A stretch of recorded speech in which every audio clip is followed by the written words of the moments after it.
तो good afternoon. चलिए तो भूगोल की बात करेंगे। सर ने अभी आपको परिचय दिया है कि 4 जीएस के पेपर हैं, ठीक है। उसके अलावा एसए का पेपर है और उसके अलावा हमारे पास ऑप्शनल है, ठीक है। ऑप्शनल की जैसे सर ने कहा धीरे धीरे सारे कोर्सेज आपको इंट्रोड्यूस कर दिए जाएंगे। तो अभी मैं चाहता हूँ कि एक विषय से हम परिचय ले लें, और विषय भी हम ऐसा ले रहे हैं जो कि ऐसा नहीं है कि किसी के संपर्क में कभी ना आया हो।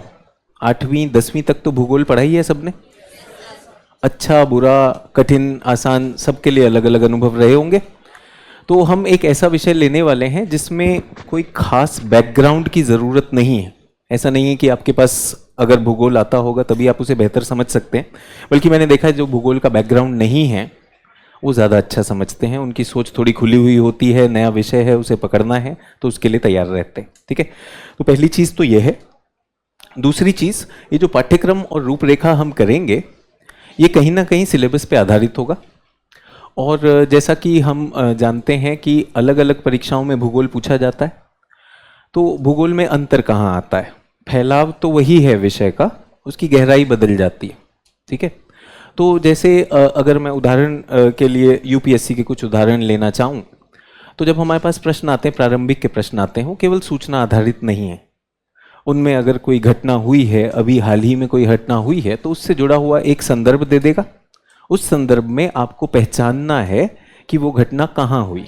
जैसे कि हमने देखा अफगानिस्तान में कुछ समस्याएं चल रही थी, तो उन्होंने कहा अफगानिस्तान को छूते हुए देशों को देखिए, ढूंढिए। ये पहला आसान तरीका है। और ये इस तरह के मैप आधारित बहुत से प्रश्न आते हैं प्रारंभिक में, पर जब हम मुख्य परीक्षा पर जाते हैं तो मुख्य परीक्षा में वो मैप का एक लेवल ऊपर ले जाता है। मैप के लेवल में वो पूछता है कि जो हमारा प्रशांत महासागर है, पैसिफिक ओशन, उसमें ये हजारों द्वीप क्यों हैं, और ये हजारों द्वीप ऐसे ही रैंडमली नहीं डले हुए हैं, ये उसके किनारे पे परिधि पर क्यों हैं, जिसे हम रिंग ऑफ फायर कहते हैं। तो ये दूसरी चीज आ गई। अब इसने गहराई में ले गया या नहीं ले गया हमें? तो थोड़ा सा गहराई में ले जाएगा। तो सिर्फ जानकारी नहीं है, सिर्फ रटना नहीं है, उससे एक कदम आगे भी जाना है। तो उस सोच के साथ जब हम यहाँ पर आए हैं, तो पहली सोच हमारी ये होनी चाहिए कि जो भी स्तर हमारा आज है, आज से 2 साल में हमारे पास इतनी पात्रता होनी चाहिए कि सरकार खुद कहे कि यार ये हमारे लिए सबसे योग्य अवसर होगा। ऐसी पात्रता ला सकते कि नहीं ला सकते? अभी अगर नहीं है चलेगा। और इसमें क्या कमी हो सकती है? अभी एक तो जानकारी की कमी हो सकती है। अभी सब लोग के पास तो जानकारी नहीं है, 2 साल में जुटाई जा सकती है। 2 साल इसलिए कह रहा हूं कि अगर परीक्षा देंगे हम 24 में, तो परीक्षा अपने आप में 1 साल की है, तो इसलिए 2 साल कह रहा हूं, और कोई बड़ी बात नहीं। क्या हम पहली ही अटेम्प्ट में पास हो सकते हैं? बिल्कुल हो सकते हैं, बहुत सारे उदाहरण है हमारे पास होते हैं। तो पहली चीज हमने कहा जानकारी का अभाव। दूसरी चीज, उस जानकारी के आधार पर आकलन भी आना चाहिए। बहुत सी चीजें आकलन नहीं। मुझे लगता है कि जो भारत की शिक्षा व्यवस्था है वो विज्ञान पे बहुत आधारित है। विज्ञान और गणित को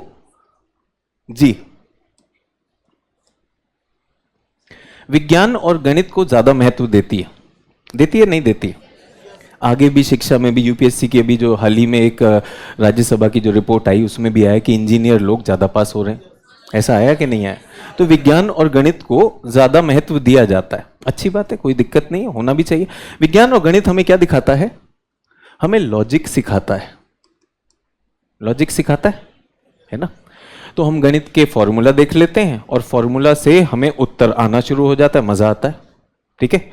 ये पेन, इस पेन को उछाला जाए तो कितना ऊपर तक जाएगा, कहां पे इसकी गति 0 हो जाएगी, और फिर गिरेगा तो नीचे किस गति से टकराएगा। ये फिजिक्स में पढ़ाते हैं कि नहीं?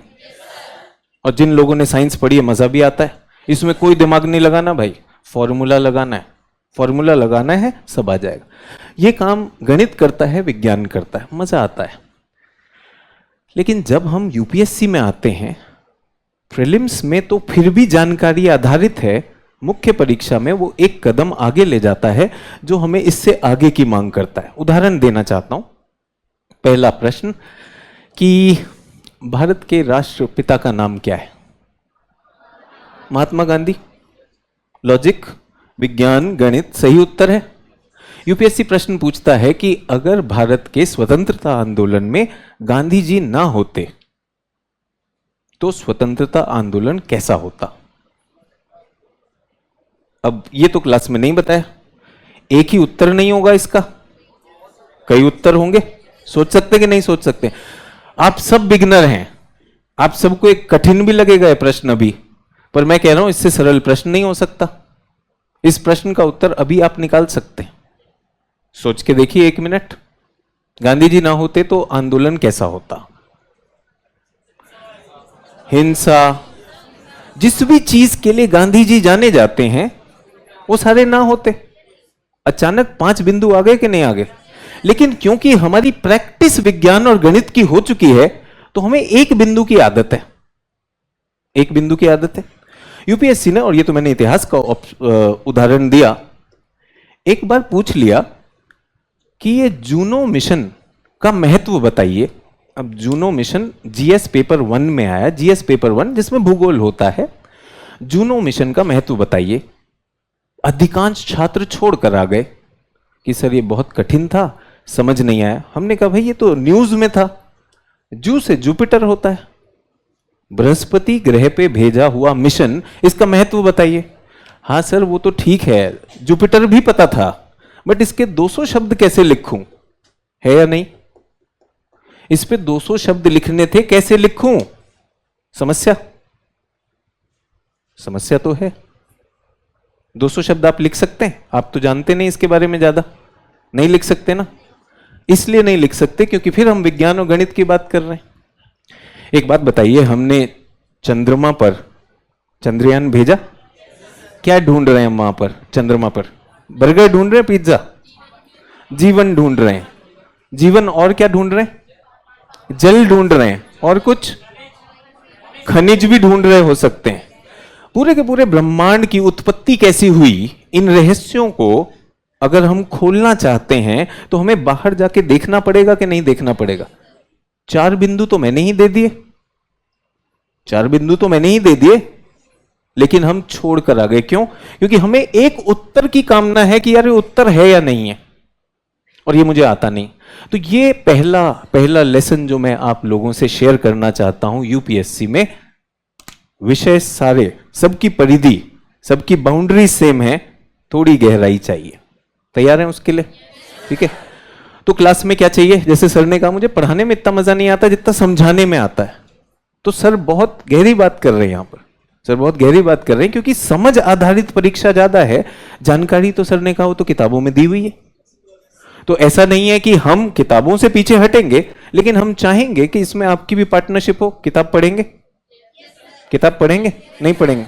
काफी बोझ लग रहा है यार, पहले एकदम से ही सर वादा ले रहे हैं और एकदम पहली सीट पर बैठ भी गए हो, बात भी तुम्ही से होगी। चलिए, तो एक तो हुआ ये जानकारी। दूसरी बात, कल सर ने मुझे एक बहुत अच्छी बात कही। कल सर से शाम को मेरी बात हो रही थी। सर ने कहा सत्ता कुछ भी आ जाए, जब तक संरचना नहीं बदलेगी तब तक देश नहीं बदलेगा। तो हमारी संरचना क्या है? हमारी संरचना अभी केवल जानकारी आधारित है या नहीं? हमारी संरचना अभी कंटेंट, मटेरियल आधारित है, केवल मटेरियल। समस्या क्या है कि क्या मैं 200 शब्द लिख पाऊंगा, और 200 शब्द लिख लिए उसके बाद ऐसा लगता है मेंस तो मैंने तोड़ दिया, फिर रिजल्ट आता है, फिर लगता है सब फूट गया। क्यों? क्योंकि 200 शब्द ही तो लिखे थे, 200 शब्दों में दम कहां डाला था। तो अभी दूसरी बात जो मैं आपको बताना चाहता हूं कि यूपीएससी की परीक्षा को सरवाइव नहीं करना है। ये ऐसा नहीं है कि यूनिवर्सिटी की परीक्षा है जिसमें हम सिर्फ जाकर परीक्षा भर दे आए, पास हो गए।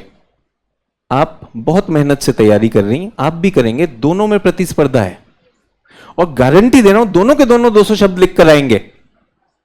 200 शब्द तो लिख कर आएंगे, लेकिन उन 200 शब्दों में पढ़ने वाला वाह बोलेगा या आह बोलेगा, इस पर आपका सिलेक्शन, क्लियरली इस पर सिलेक्शन। तो जब सर ने एक एजीएस की टीम की एक संरचना की, तो सर का यह सोचना था कि जानकारी आधारित तो बहुत जगह शिक्षण दिया जा रहा है, और ना भी देंगे। कोविड में किताबें चल रही थी, बच्चों ने एग्जाम दिए कि नहीं दिए, लेकिन यह सोच विकसित करना कि मैं अपनी एक विचार रखता हूं, किस पर? अंतरराष्ट्रीय संबंधों पर विचार रखता हूं, और मैं ये कहना चाहता हूं अपने उत्तर में, तब जाकर अंतर आता है। ठीक है, तो अब इसमें हम सबसे पहले सिर्फ ज्योग्राफी का एक सिलेबस पढ़ लें। ठीक है, इसी में कुछ शब्द हैं, नए नए शब्द हैं, इन शब्दों का कुछ मतलब लेंगे। ठीक है, विश्व के भौतिक भूगोल की मुख्य विशेषताएं, तो शब्द आ गया। और जो लोग थोड़ा इंग्लिश देख रहे हैं, वैसे तो सभी छात्र हिंदी से लिख रहे हैं, सभी छात्र हिंदी से, अच्छी बात। तो विश्व के भौतिक भूगोल की विशेषताएं, तो एक तो विश्व है और भौतिक भूगोल, ये दो चीजें अभी इसका परिचय दूंगा, क्या होता है भौतिक भूगोल विश्व के बारे में। क्या विश्व में भारत भी आता है? तो भारत का भी भौतिक भूगोल आ जाएगा। भौतिक भूगोल क्या है? जो प्रकृति ने दिया, जो भी हमारे आसपास प्रकृति ने दिया, स्थल मंडल, जल मंडल, वायुमंडल, जैव मंडल, तो पूरे पूरे विश्व का हमें यह देखना है। अब इस पे जानकारी भी है और इसके कुछ सिद्धांत भी होंगे, जानकारी भी होंगे, सिद्धांत भी होंगे। उसके बाद आएगा विश्व के प्रमुख संसाधन, प्राकृतिक संसाधन और उसका वितरण। तो ये सबसे बड़ी पेन पॉइंट रहा है कि नहीं? भूगोल की सबसे बड़ी समस्या क्या रही है? संसाधन, लोहा कहाँ मिलता है, सोना कहाँ मिलता है, मक्का कहाँ उगता है, होता है या नहीं होता है? और सब भूल भी जाते हैं। तो ये तो फिर से आ रहा है, फिर से आ रहा है, लेकिन वैसे नहीं आ रहा है जैसे स्कूलों में किया गया था, केवल जानकारी आधारित नहीं, एक सोच के हिसाब से, एक सोच के हिसाब से। जैसे अगर हम बात करें तो आज की डेट में जो लेटेस्ट आंकड़ा आया है उसमें आया कि भारत का निर्यात काफी कम हो गया है, निर्यात काफी कम हो गया। और भारत का एक मुख्य निर्यात हुआ करता था खाद्यान्न।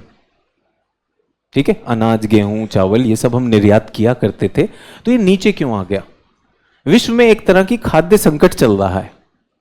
भारत के पास दुनिया की सबसे बड़ी आबादी है। अगर हम अपने ही लोगों के लिए खाद्यान्न नहीं रख सकते तो इससे ज्यादा शर्मिंदगी की बात क्या होगी? तो भारत ने क्या किया? जितना भी निर्यात था उस पर रोक लगा दी। अब ये कुछ समय के लिए है, कुछ समय के लिए, जब चीजें बदलेंगी तो बदल जाएगा। लेकिन प्रश्न क्या आएगा?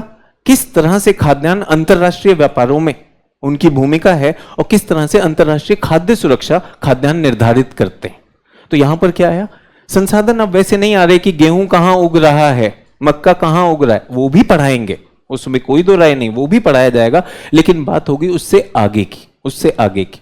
अब इसी में हम बात करते हैं, अगर आपको संसाधनों की जानकारी है, विश्व के संसाधन की जानकारी है, तो क्या ये विश्व की अर्थव्यवस्था में मदद करेगा?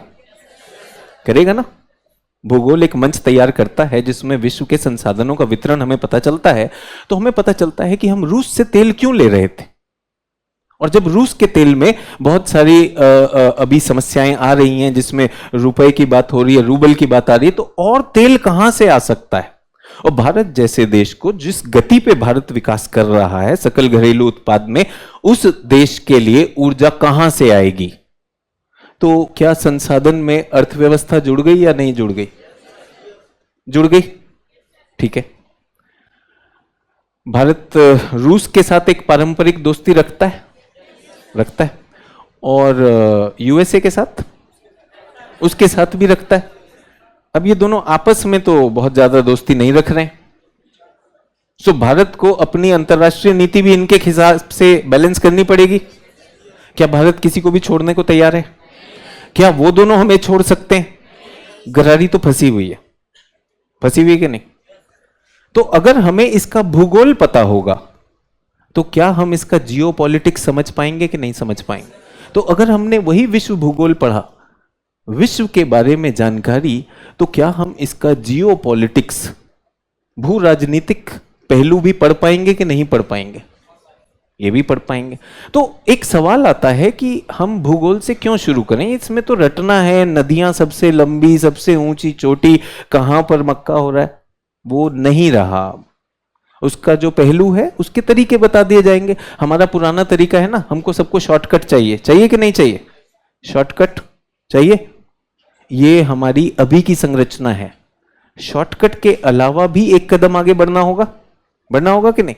तो उसके लिए विश्व भूगोल में जियोपॉलिटिक्स भी आएगा, आएगा। दो चीजें हो गई।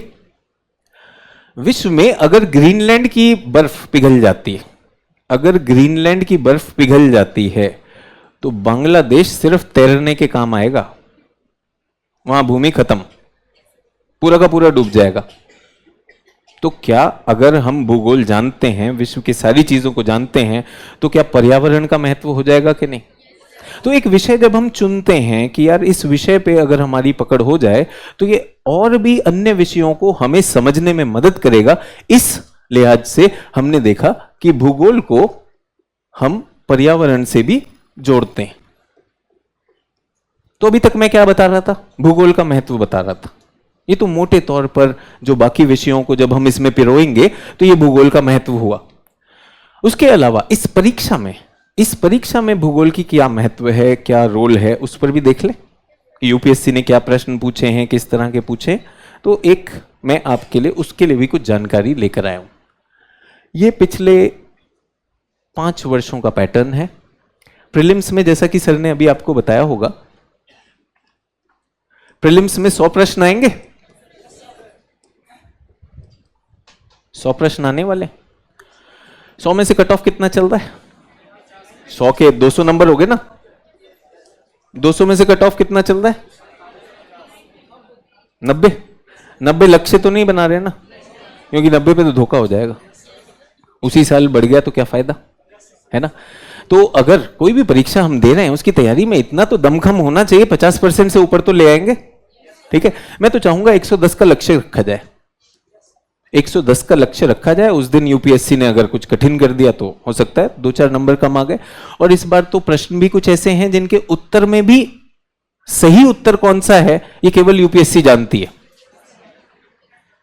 क्योंकि उसके कई उत्तर बनते हैं। तो कुछ प्रश्न तो परीक्षा के लिए बनते हैं, कुछ प्रश्न ताली के लिए बनते हैं। ये ताली बजाई जाए, बहुत बढ़िया प्रश्न था, उसमें बहुत सारे विकल्प होंगे, वो इतने क्लोज होंगे, उनका उत्तर जो यूपीएससी कह देगी वो मानना पड़ेगा। तो अगर वो दिन होता है तो हम 110 रख रहे हैं लक्ष्य। अब मैं आपसे इसमें कह रहा हूं कि भूगोल और पर्यावरण मिलकर ही कुछ इसका 30% आपको प्रीलिम्स में ही निकलने में मदद कर देता है। तो अगर 30% कहीं से आ रहा है तो उसको हमारा पहला कदम होना चाहिए कि नहीं होना चाहिए? उस सोच के साथ कह रहा हूं। हो सकता है यहां पे बहुत से छात्र ऐसे हैं जिनका इतिहास में रुचि बहुत है। सर इतिहास कब शुरू होगा, सर इतिहास कब शुरू होगा? जब तक ग्लास खाली दिख रहा है तो भरे हुए का कैसे देखेंगे? तो पहले भूगोल अगर हम उस पर बात कर रहे हैं तो पहली बात यह कि ये हमारी इतिहास की समझ में मदद करेगा, हमारी राजनीति की समझ में मदद करेगा, पर्यावरण की समझ में मदद करेगा, अंतर्राष्ट्रीय संबंधों की समझ में मदद करेगा। और जिन लोगों के लिए भूगोल नया है उसके लिए एक व्यवहारिक बात बता रहा हूं कि परीक्षा में किस तरह से प्रश्न आते हैं। अभी 2023 में 15 प्रश्न आए, 15 प्रश्न। और अच्छी बात यह है कि अगर आपका बैकग्राउंड भी नहीं है तो इन 15 प्रश्नों में 5 प्रश्न जानकारी आधारित हैं और 10 प्रश्न उस जानकारी का थोड़ा सा एनालिसिस कर लेंगे तो सही हो जाएंगे। ज्योग्राफी के प्रश्न इतने ज्यादा पेचीदा नहीं होते कि उनके 4 उत्तर आ रहे हों। ज्योग्राफी थोड़ा सेमी साइंस भी है, एक ही उत्तर में काम भी बन जाएगा, तो हमारे डाउट भी कम रहते हैं। तो क्या हम प्रेरित हैं इसको करने के लिए? पक्का? क्या करेंगे क्या? मैं पढ़ाऊंगा, और मैं नहीं पढ़ा पाया तो आपका सपना मेरे कंधे पर, तो देखिए पहली चीज तो यह है कि शिक्षक के दायित्व होते हैं, तो इन दायित्वों को तो मैं पूरा करूंगा ही करूंगा। लेकिन मुझे नहीं लगता केजीएस में मैं केवल दायित्वों के लिए आया हूं। मुझे तो लगता है एक ऑनर भी है, एक सौभाग्य भी है कि हम एक इस तरह की जनरेशन के बनने में मदद कर रहे हैं जो कल देश को चलाने वाले। तो देश को चलाने में कई चीजों की कमी आती है, संसाधन नहीं मिल रहे हैं, पैसा नहीं है, मैन पावर नहीं है, तो क्या रुक जाएंगे? तो पहली चीज जो मैं यहां पर चाहता हूं, जो मैंने अभी आपको बताया भूगोल के बारे में, इसमें एक पार्टनरशिप चाह रहा हूं। 50-50 की बात नहीं कर रहा हूं, 100-100 की मैं कोई कमी नहीं छोड़ूंगा, आपसे भी किसी कमी की उम्मीद नहीं कर रहा हूं। तो कुछ किताबें हैं वो पढ़ेंगे? कौन सी किताबें पढ़ेंगे? एनसीईआरटी पढ़ेंगे? एनसीईआरटी। तो इसमें हमने कुछ किताबें भी आपके लिए रख दी और चित्रों के साथ रख दी हैं। कौन सी किताब है ये? 6ठी, 7वीं, 8वीं। ठीक है सर, ये तो अंग्रेजी में, हिंदी में भी आती है, फ्रीली उपलब्ध है, एनसीईआरटी की वेबसाइट पे फ्री उपलब्ध है। ठीक है, ओल्ड या न्यू? न्यू है, सब न्यू। अब new Bharat new book. Old में जो है वो मैं निकाल दूंगा, ओल्ड में अगर कुछ काम का है तो वो मैं निकाल दूंगा। वो कहता है कि कोटोपाक्सी विश्व का सबसे ऊंचा एक्टिव वोल्केनो है, 1970 में था, आज नहीं है, तो अब ओल्ड में क्यों पढ़ूं, जो चीज बदल रही है तो ये न्यू है। और कहने को तो न्यू भी कब छपी है, ये 2004 में छपी है, 2023 में बात कर रहा हूं, 20 साल तो ये भी पुरानी है, ठीक है। तो इसको 2024 तक लाना मेरा काम, बट क्या मैं अपेक्षा कर सकता हूं किताब हम पढ़ेंगे, ठीक है। किसके साथ पढ़ेंगे, मेरे साथ साथ पढ़ लीजिए, मेरे साथ साथ पढ़ लीजिए। कुछ आदतें हैं, हम सब उन आदतों से चलते हैं, वो आदतें अगर हमारे साथ ना हो तो हमारा जीवन नहीं चलता। तो हम क्लास के प्रारंभ में ही कुछ आदत चाह रहे हैं आपसे, डेली का कुछ रीडिंग और डेली का कुछ राइटिंग कर सकते हैं। जब क्लास होगी विषय के साथ बता दूंगा आज की क्या रीडिंग करनी है, आज की क्या राइटिंग करनी है, चलेगा। उसका क्या उसी दिन यूज होगा, नहीं, कुछ तो मैं नींव भी डाल सकता हूं कि नहीं डाल सकता हूं।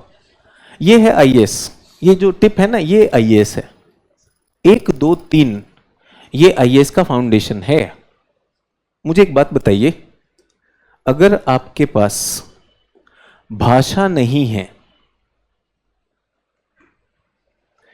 हिंदी में जो आप बोलते हैं उसको पढ़कर किसी के मन में ऐसा नहीं आता यार अच्छा बोला। अगर भाषा नहीं है, सर की बात एकदम आंदोलित कर देती है, सर के पास भाषा है या नहीं है, कर देती है, एकदम मरे हुए में भी जान फूंक देती कि नहीं फूंक देती। कहां से सर क्या ग्लूकोज या बॉर्नवीटा देने, भाषा। कितने लोगों ने अपनी भाषा पे काम किया है, सच में काम किया है, बहुत कम करते हैं ना, स्कूली पाठ्यक्रमों में कहा भी नहीं जाता। हमें यह भी नहीं कहा जाता कि हमारा शब्द लोग सुन रहे हैं और उस पे वो काम करेंगे। मोदी जी ने भाषा ही तो पकड़ रखी है।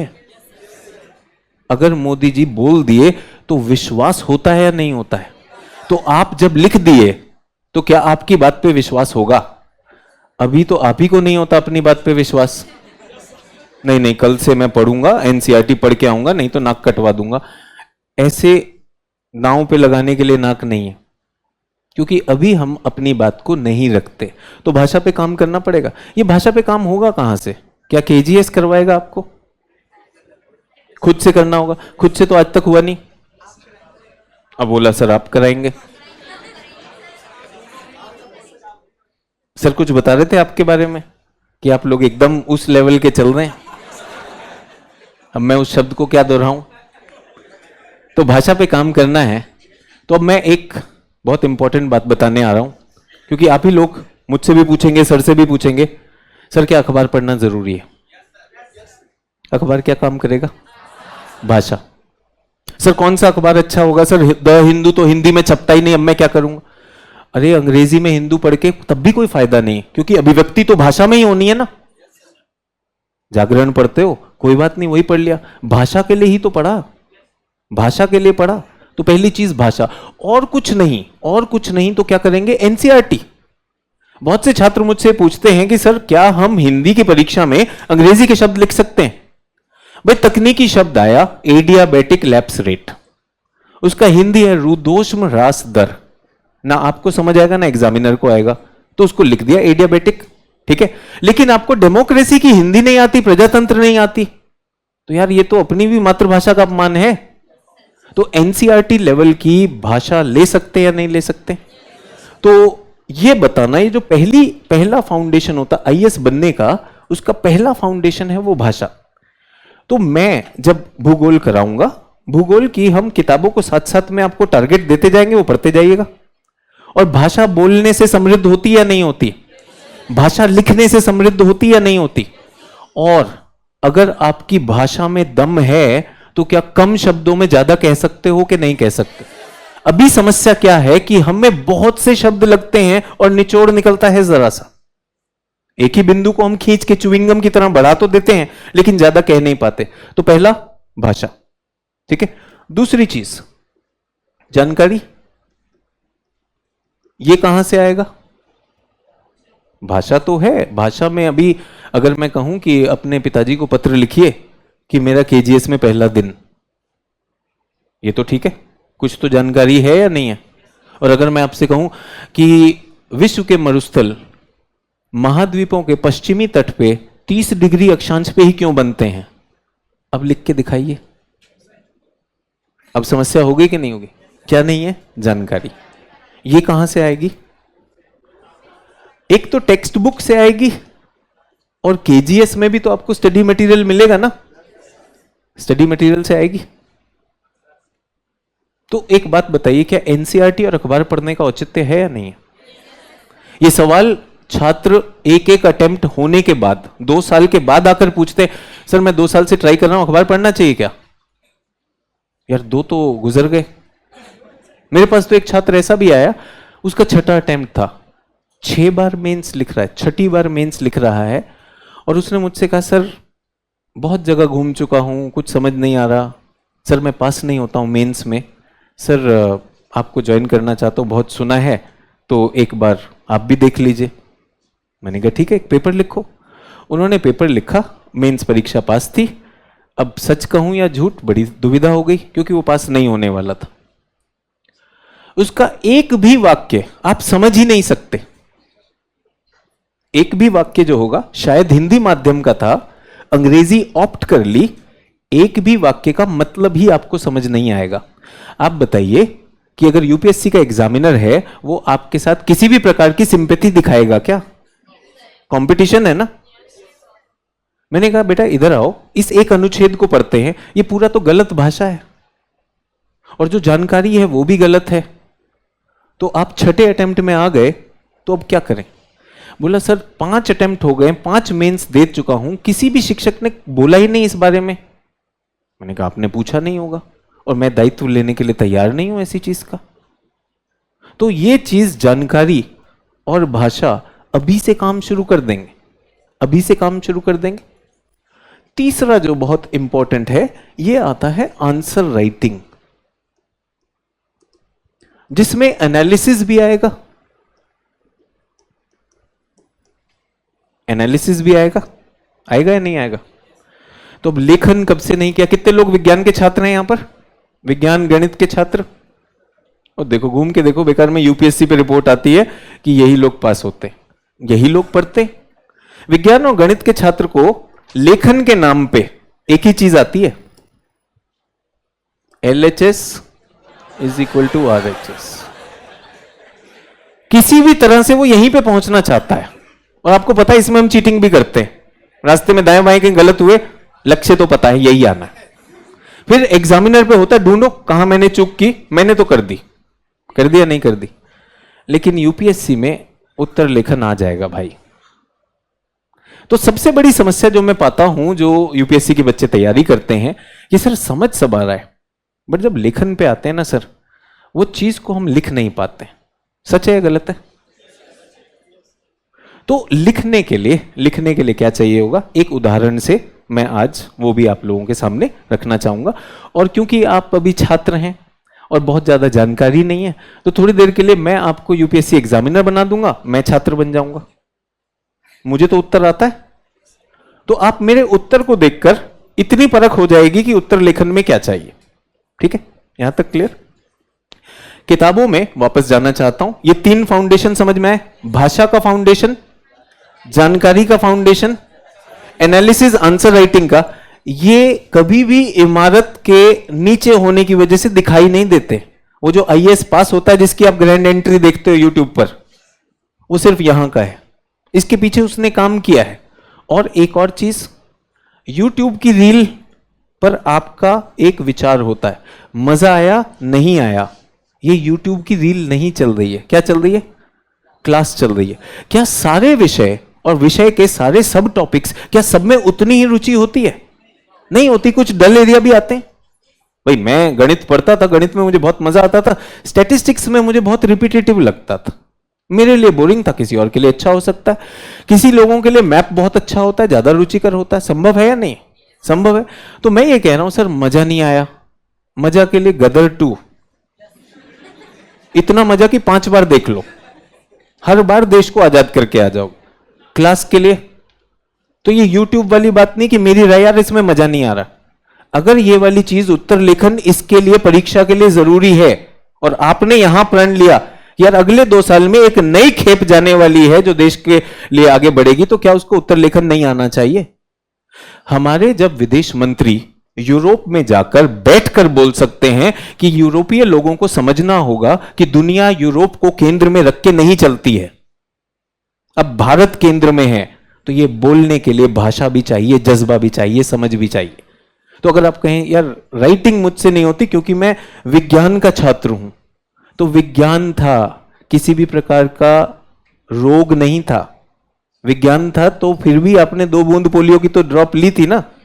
तो विज्ञान के छात्र को कोई किसी प्रकार की कोई विकलांगता नहीं है, बस हां यह है कि आपने लेखन ज्यादा नहीं किया। लेखन शुरू कर देंगे, ठीक है। क्या लेखन एकदम से शुरू करना चाहिए? नहीं करना चाहिए, नीचे से चल रहे ना। जब भाषा आ गई, जानकारी आ गई, तभी तो कुछ लिख पाएंगे। इसलिए आज मैं आपको लिखकर दिखाऊंगा, मैं एक उत्तर आपको लिखकर दिखाऊंगा, आप सोचिएगा कि आप किस स्तर पे। यहां पे बहुत से छात्र ऐसे भी हो सकते हैं जिन्होंने परीक्षा की तैयारी 2 साल से की है, उनके पास हो सकता है जानकारी हो। कुछ छात्र ऐसे होंगे कि स्कूली पढ़ाई ऐसी हुई है कि उनकी भाषा भी अच्छी है, हो सकता है, सब तो समान स्तर के नहीं है। तो उनसे तुलना ना करते हुए 3 स्तर लाने, 3 स्तर लाने। आप जहां पर भी हैं उस स्तर पर आइए। शिक्षक आपके साथ हैं, सर ने कहा सर यहां पर दिन रात बैठे, हम लोग भी बैठे, सारे शिक्षक इसी सोच के साथ आए। हम भी आंदोलित होकर जुड़े हैं केजीएस से।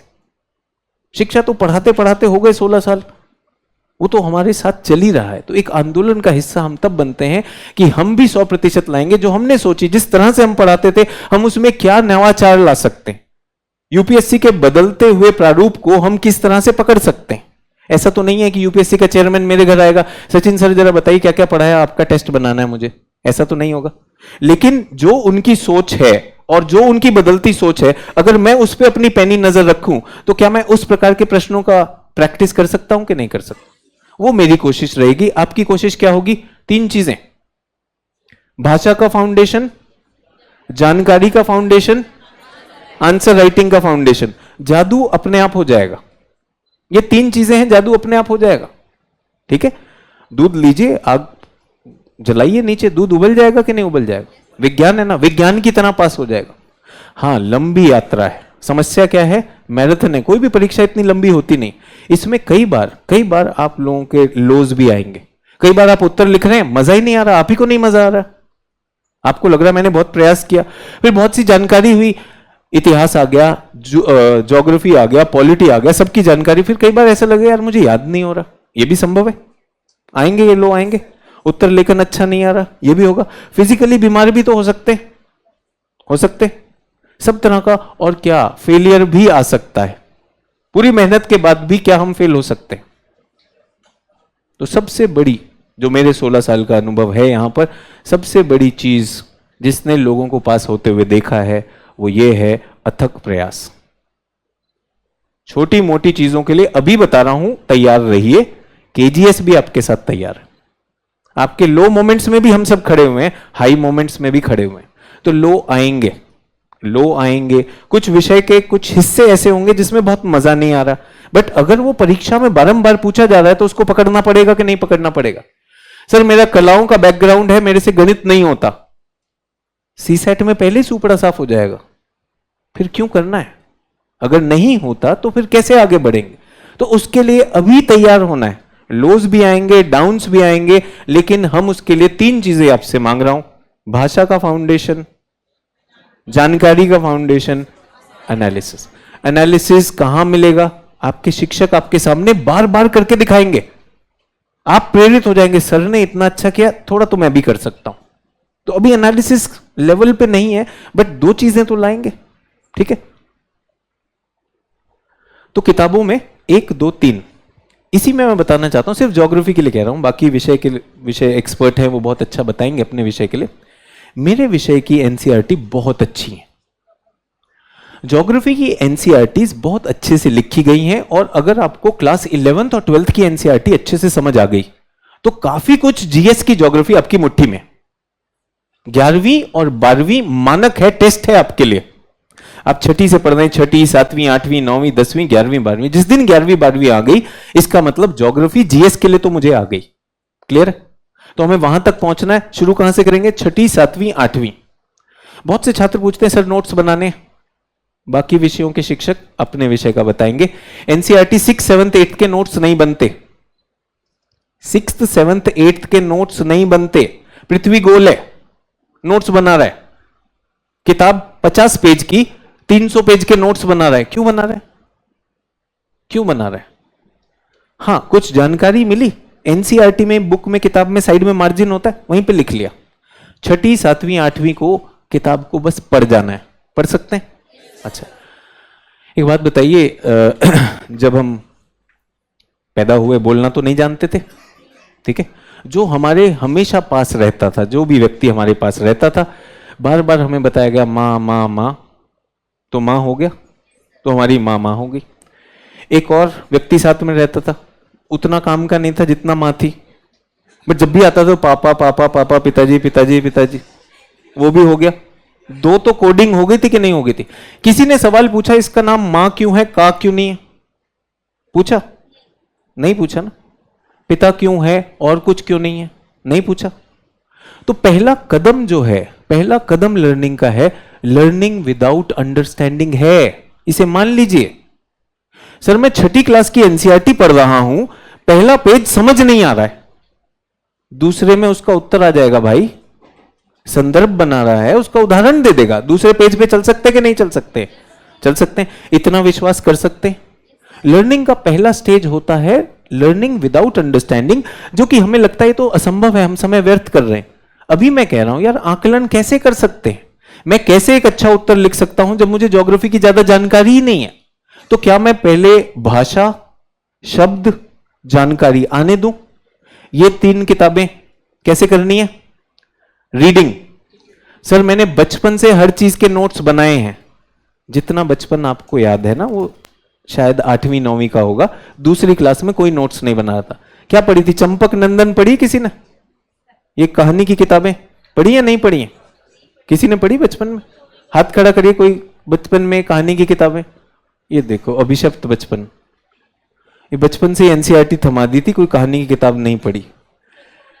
थोड़ा सा पढ़ा था। किसी ने नोट्स बनाए उन कहानी की किताबों के? एक बार को दादी कहानी सुनाई, रुको रुको दादी 1 मिनट, नोट्स बना रहा हूं। किसी ने बनाए? 6ठी, 7वीं, 8वीं। सर ये लड़के सब इतने बदमाश है, सब नहीं शायरी पढ़ता था सब उस समय, शायरी। ये हम जानते हैं इन सबको, खचरो सबको इसे। सर वो शायरी भी ना रट लेते थे, तब उसके भी नोट्स नहीं बनाए इन्होंने।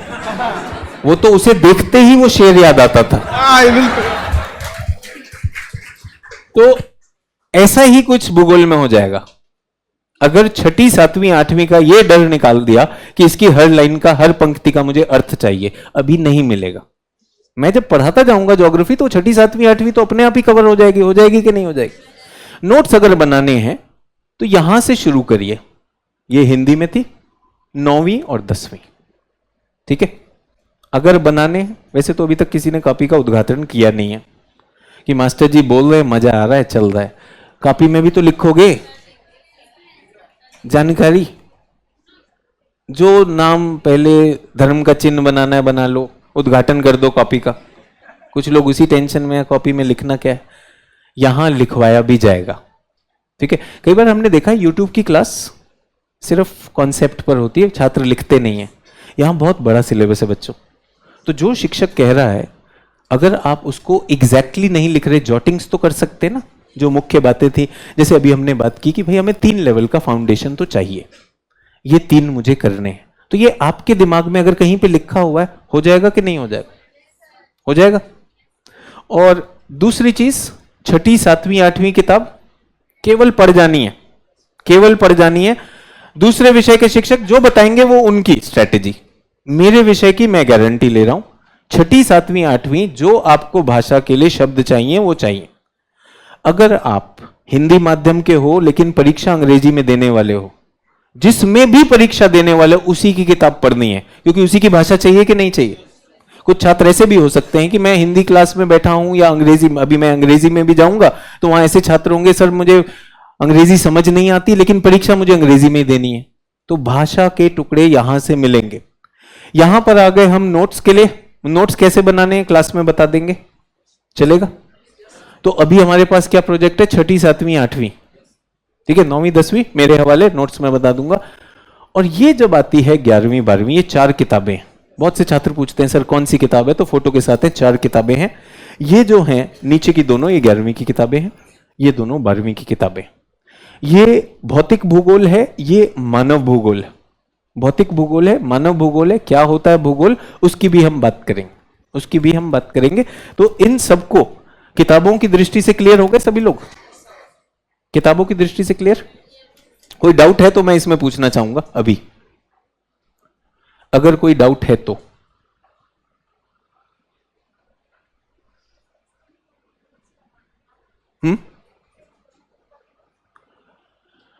हाँ बनवाएंगे सर, इन दोनों का भी नोट्स बनवाएंगे। ये दहेज इकट्ठा करना बंद करो, ठीक है सर, इसके बनवा देंगे ना सर, बस ये हो जाएगा।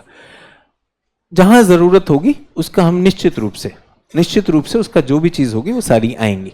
तो सभी लोग इसको मान के चलेंगे कि नोट्स का मतलब वो स्कूली किताबें नहीं है जिसमें कुछ लिखा हुआ है कि उसी से प्रश्न आएगा। नोट्स वो चीज होती है जो उस विषय की अहम चीजें हैं, जो शायद अपने आप से आप नहीं सोच सकते थे, शायद उसकी अभिव्यक्ति आप उस तरह से नहीं कर सकते थे, जो शिक्षक ने कर दी, तो वो निश्चित रूप से आपको कराया जाएगा, सभी क्लासेस का कराया जाएगा, ठीक है। उसके बाद एक और इंपॉर्टेंट किताब है जो मैं चाहता हूं सभी के पास हो, एटलस। तो एक एटलस सभी लोगों को मिल गई है? खान सर वाली एटलस मिली?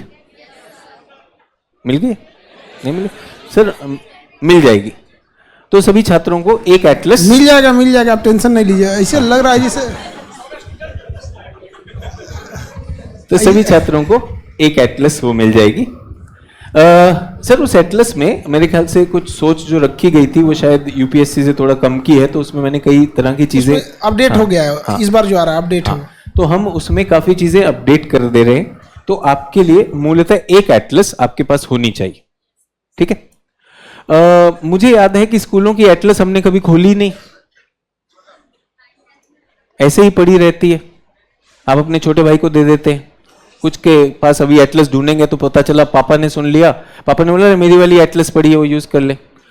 तो एटलस जैसे सर ने कहा अपडेटेड है, एटलस हर 2 साल पे अपडेट हो जाती है। जो लेटेस्ट जानकारी है उसे यूज करेंगे। तो आप केजीएस के छात्र हैं, आपको एकदम लेटेस्ट दे दी जाएगी। पर मैं यहां पर कहना चाह रहा हूं, एटलस रेफरेंस बुक नहीं है। ज्योग्राफी के लिए एटलस वर्कबुक है। वर्कबुक का मतलब क्या होता है? किताब पर ही काम करेंगे, किताब पर जो लिखना है लिखेंगे। तो जो जैसे किसी ने कहा सर नोट्स बनवाएंगे, तो नोट्स की शैली अलग होती है ना, तो क्या बहुत सी चीजें हम किताब पे लिख सकते हैं? किताब पे लिखने का फायदा क्या होगा? जो चीजें अहम होंगी वही बताई जाएंगी। परीक्षा की तैयारी से पहले जब आपके पास वो एटलस होगी, तो जब भी आप उसे खोलेंगे, अच्छा ये तो चीजें अहम हैं, ये हमने मार्क कर रखी हैं, तो क्या हम एटलस के साथ उसे वर्कबुक की तरह ट्रीट कर सकते हैं? वर्कबुक की तरह। किताबें क्लियर हो गई, एनसीईआरटी की किताबें, बाकी सारा का सारा दायित्व केजीएस पर। सारे नोट्स जो होंगे, स्टडी मटेरियल वो हम देंगे। एटलस हम दे रहे हैं, लेकिन उसको यूज कैसे करना है वो आपने करना है वर्कबुक की तरह से, ठीक है।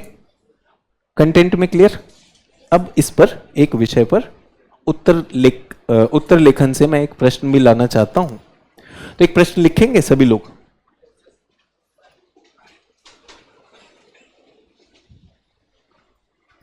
ठीक है, कोई दिक्कत नहीं है। विश्व के मरुस्थल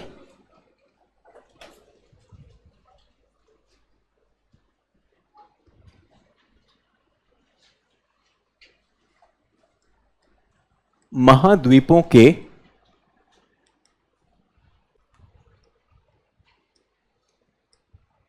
पश्चिमी तट व 30 डिग्री अक्षांश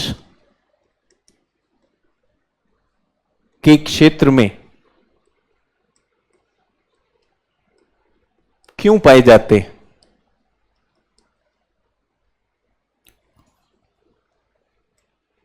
अब भाषा थोड़ी अलग हो सकती है, ये यूपीएससी का प्रीवियस ईयर क्वेश्चन है।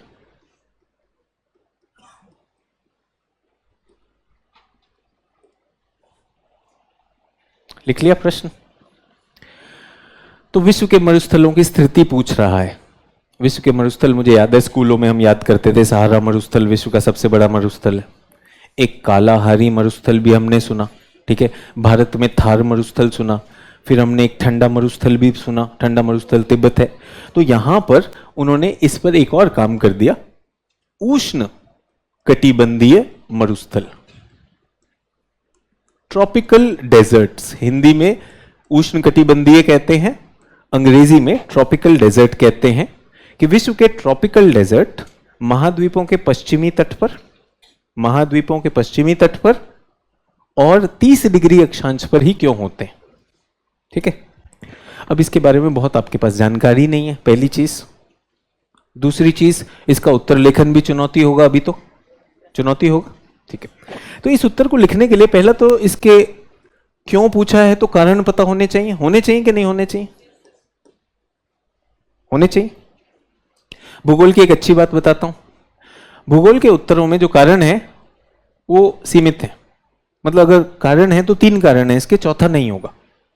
3 कारण है, 3 ही रहेंगे। ये विज्ञान वाली बात आती है कि कोई चीज अगर उसको, पानी को अगर गर्म किया जाए और बॉइलिंग पॉइंट के ऊपर चला गया तो वाष्पित हो जाएगा कि नहीं हो जाएगा? उबाल बिंदु के ऊपर वो वाष्पित हो जाएगा। तो ठीक उसी तरह से भूगोल भी है कि क्यों होते हैं, 3 कारणों से होते हैं। लेकिन अगर इसी में मैं आपसे पूछूं, भारत में भ्रष्टाचार के कारण बताइए, बहुत सारे हो जाएंगे, उनकी कोई सीमा तो नहीं है। फिर आपको क्या करना होगा, वो एक अलग तरीका होगा जो राज्य व्यवस्था में सर आपको बताएंगे। तो भूगोल का एक अच्छी बात यह है कि हमारे पास कारण आ जाते हैं। तो मैं इसका आपको आंसर देना चाहता हूं। अभी आप आंसर बहुत जानते नहीं है, पहले प्रश्न को ही परिचित करा दूं। पहले प्रश्न को परिचित कर लेते हैं। तो ये हम एक, क्योंकि अभी तो आपके पास एटलस है नहीं, तो मैं थोड़ा सा आपके लिए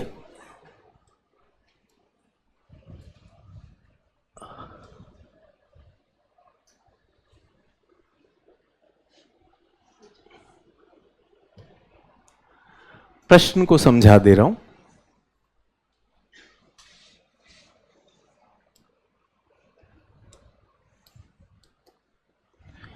यह है हमारी विषुवत रेखा। ठीक है, यह दिशा पश्चिम, यह दिशा पूर्व। यह अगर 0 डिग्री अक्षांश है तो लगभग यहां पे आता है 30 डिग्री अक्षांश। थोड़ा सा याद है स्कूलों से अक्षांश क्या होते हैं? लैटिट्यूड 0 डिग्री, इक्वेटर होता है, ध्रुवों पर जाते हैं तो 30 डिग्री। इतना भर आज के लिए काफी है, वरना कैसे बनते हैं लैटिट्यूड लॉन्गिट्यूड ये हम देखेंगे। तो ये जो 30 डिग्री की रेखा है, प्रश्न ये पूछता है कि विश्व के मरुस्थल यहीं पर क्यों बनते हैं। तो विश्व के मरुस्थल कहां पर बने हुए हैं? कुछ यहां पर हैं, कुछ ये हिस्सा आ रहा है, कुछ यहां पर है, नाम भी हैं, बाद में बताएंगे आपको इन सबके नाम। तो ये सारे मरुस्थल यहीं पर क्यों हैं, इस रेखा के आसपास क्यों है, और पश्चिमी तट पर है, यहां पर नहीं है, पश्चिम में ही क्यों है? प्रश्न समझ में आया? तकनीकी प्रश्न है, ठीक है, जानकारी होनी चाहिए तभी कुछ होगा। तो इसके उत्तर के 3 कारण हैं। पहला कारण है कि यहां की जो पवन है वो तट से विमुख है। आप लिख लीजिए, कोई दिक्कत नहीं है, थोड़ा सा आपको समझ भी आएगा। जो 30 डिग्री अक्षांश है, यहां पे जो हवाएं हैं वो तट से दूर जा रही हैं, तट से विमुख। अब ये शब्द अक्सर आम भाषा में हम प्रयोग नहीं करते, विमुख नहीं कहते ना, हम कहते हैं दूर जा रही है। तो क्या हमें ये भाषा अपने शब्दों में लानी चाहिए? तट से विमुख, अंग्रेजी में कहते हैं ऑफ शोर। ऑफ शोर, तो जब चीजें तट से दूर जा रही होती है ना, तो पानी नहीं लाती हैं, वो शुष्कता लाती है। देखिए, अगर तमिलनाडु में बंगाल की खाड़ी से हवाएं आ रही हैं तो पानी लेकर आएंगी कि नहीं आएंगी? लेकिन अगर तमिलनाडु से बंगाल की खाड़ी में हवा जा रही है तो वो तो पानी नहीं लेके जाएगी, वो तो यहां की शुष्कता लेगी। तो पहली चीज तो ये हो जाता है कि ये पवनें तट से विमुख हैं। आप अभी नहीं भी जानते, मैंने सूचना दे दी, आज तो मुझे सिर्फ सूचित करना है। और इसको लेकर फिर हम देखेंगे कि मुख्य परीक्षा में कितने मार्क्स एग्जाम में आते हैं और ज्योग्राफी का इसमें क्या रोल है।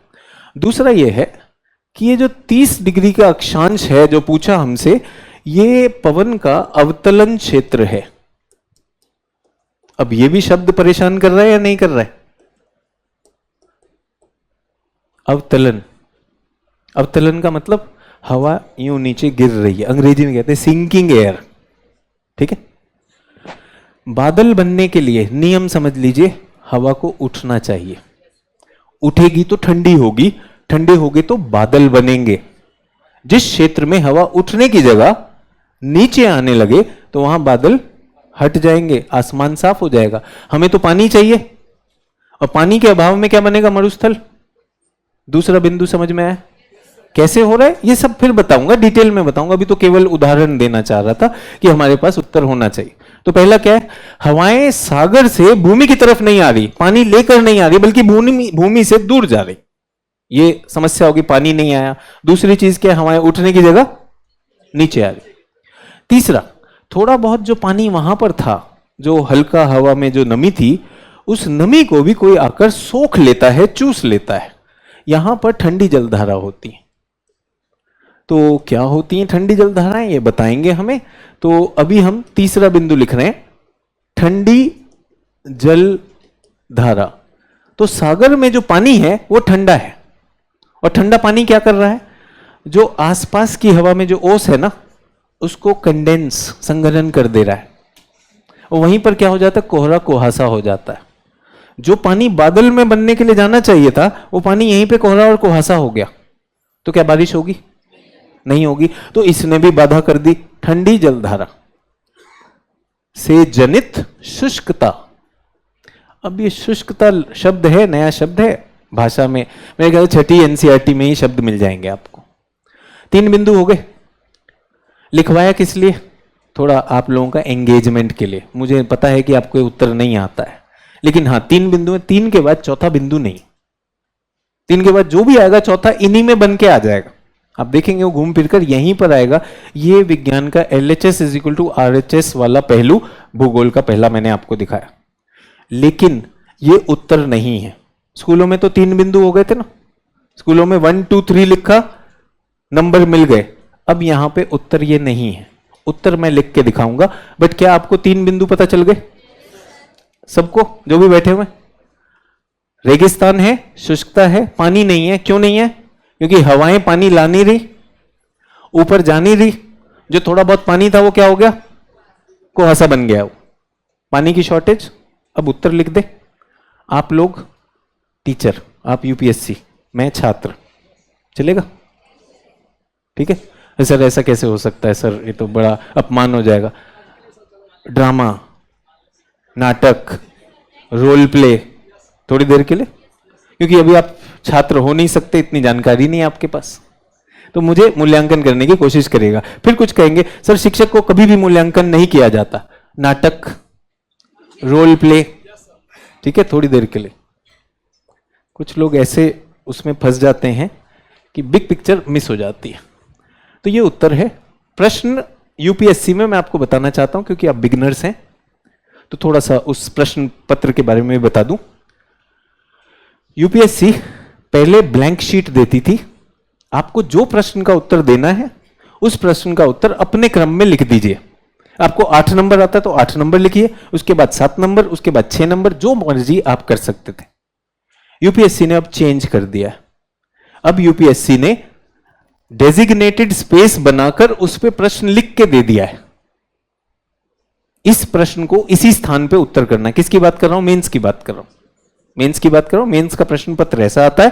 प्रीलिम्स का सर ने जैसा बताया कि वो मल्टीपल चॉइस है, जब वो पार हो जाएगा हम यहां पर आएंगे। तो अभी एक उदाहरण मैंने आपको उत्तर लेखन की दृष्टि से दिया। तो ये प्रश्न 10 नंबर का है बच्चों। कितने नंबर का? अधिकतम मार्क्स 10 हैं। और UPSC कितने पेज देती है 10 नंबर के लिए? 2 पेज देती है। 2 पेज, तो आपको 2 लिखने। अभी भी बहुत से छात्र मुझसे आके पूछते हैं सर कितने शब्दों में लिखना चाहिए सर, शब्द सीमा वहां पर 150 है, 200 है। 2 पेज, 2 पेज। अगर आप छोटा लिखते हैं तो ज्यादा लिख देंगे, और बड़ा लिखते हैं तो कम लिख देंगे। ज्यादा लिखने के नंबर मिलेंगे या कम लिखने के? अरे सही लिखने के मिलेंगे। तुम अभी भी उसी में फंसे हुए, ज्यादा लिखने के लिए सर कुछ भी लिखने लगते हैं, मोहल्ले के पड़ोसियों का नाम लिखना शुरू कर दो, LHS = RHS कर दो। वो नहीं करना। तो ऐसे भी छात्र हैं मेरे पास। मैं अभी मुझे याद आता, रैंक 44 अंजलि श्रोतिया है, तो बोली कि सर मैं बिल्कुल वर्ड लिमिट नहीं देखती थी। मैंने तो कई बार देखा 4 पेज दिए हुए थे UPSC ने, जो 20 नंबर वाले में होते हैं। सर अगर मेरा आंसर 3 पेज में हो जाता मैं खत्म कर देती थी। जब हो गया आंसर तो खत्म कर सकते हैं। सबसे बड़ी बात यह कि आपका समय कम पड़ने वाला है बच्चों। इतने प्रश्न होंगे आपके पास, 20 प्रश्न होते हैं, 20 प्रश्न आपको उस 3 घंटे में करने हैं। 20 नंबर वाले भी हैं, 10 नंबर वाले भी हैं। स्पीड का ज्यादा चैलेंज है, स्पीड का ज्यादा चैलेंज है, तो वर्ड लिमिट में कोई नहीं आ रहा। मैं आपको अभी उत्तर लिखकर दिखा रहा हूं, उदाहरण के लिए उत्तर दे रहा हूं। मैं एक ही पेज में उत्तर लिख दूंगा, ठीक है? आप सुनेंगे मुझे, मैं उत्तर दे दूं, आपको 10 में से मुझे अंक देने हैं। तो विश्व के मरुस्थल 30 डिग्री अक्षांश पे पश्चिमी तट पे निम्नलिखित कारणों से पाए जाते हैं। पहला, ठीक है, विश्व के मरुस्थल, आपको लिखना नहीं है, एकदम से देखो जोश में आ गए। नाटक, टीचर, महसूस करो, तुम लोग चेक कर रहे हो यार, तुम लोग नंबर देने वाले हो, अपना स्टेटस एलिवेट करो। एकदम से लिख लेता हूं, जल्दी से लिख देता हूं। मास्टर जी ने छीका, नोट्स में लिख दिया मास्टर जी छीके, वो वाला नोट्स नहीं बनाना है। हमारे पास समझ है भाई, मास्टर जी ने बोला कि मैं आंसर लिखकर दिखा रहा हूं।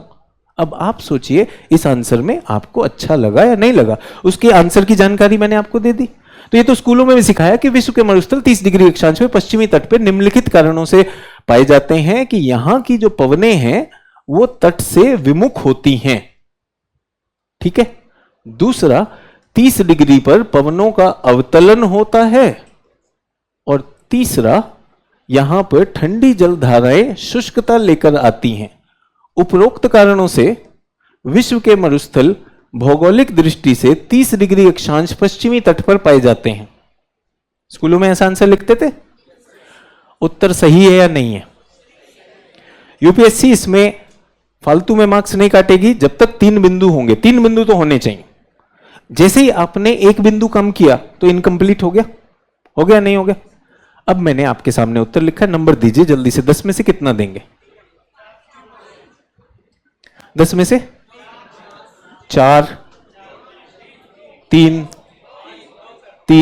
2, 3, 6, 4, ठीक है। तो रेंज चल रही है 2 से लेकर 7 तक। तो मैं आपसे अभी अपेक्षा नहीं रखता हूं कि आप यूपीएससी जानते हैं, बट क्या मैं आपसे ये तो एक्सरसाइज तो करवा ही सकता हूं, ठीक है।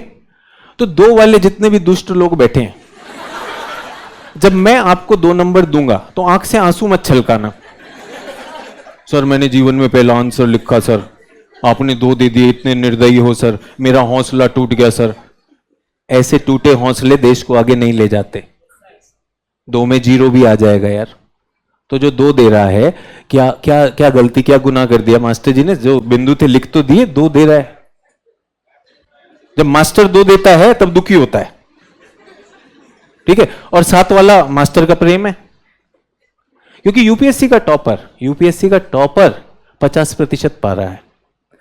स्कूलों में बहुत से नंबर दिए जाते हैं, सीबीएसई में बहुत नंबर दिए जाते हैं।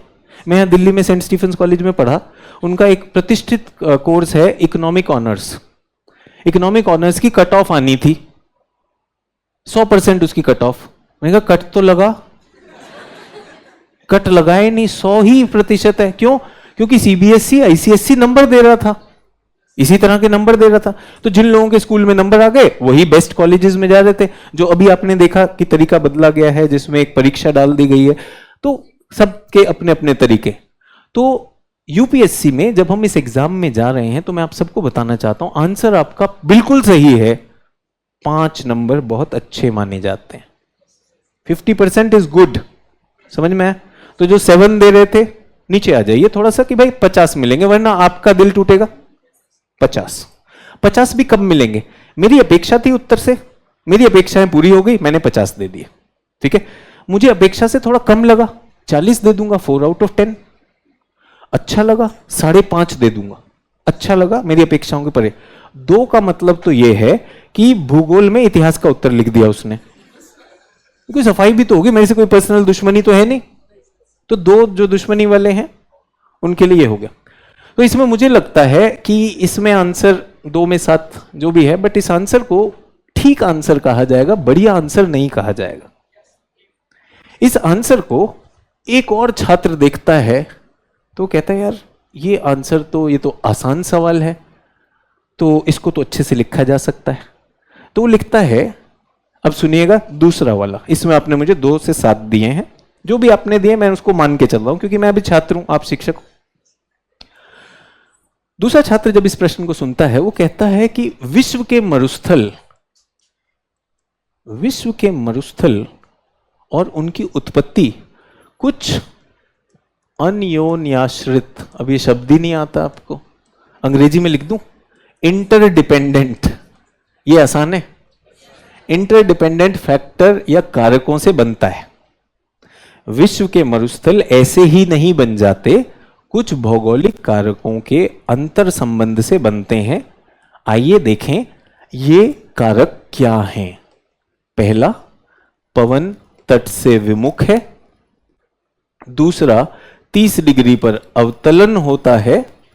तीसरा, ठंडी जलधाराएं शुष्क बनती हैं।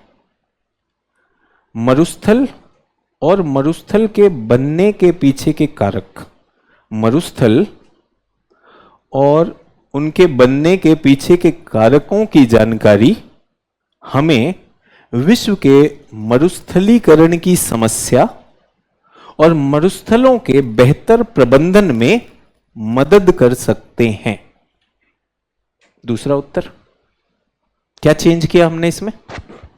बिंदु तो वही है,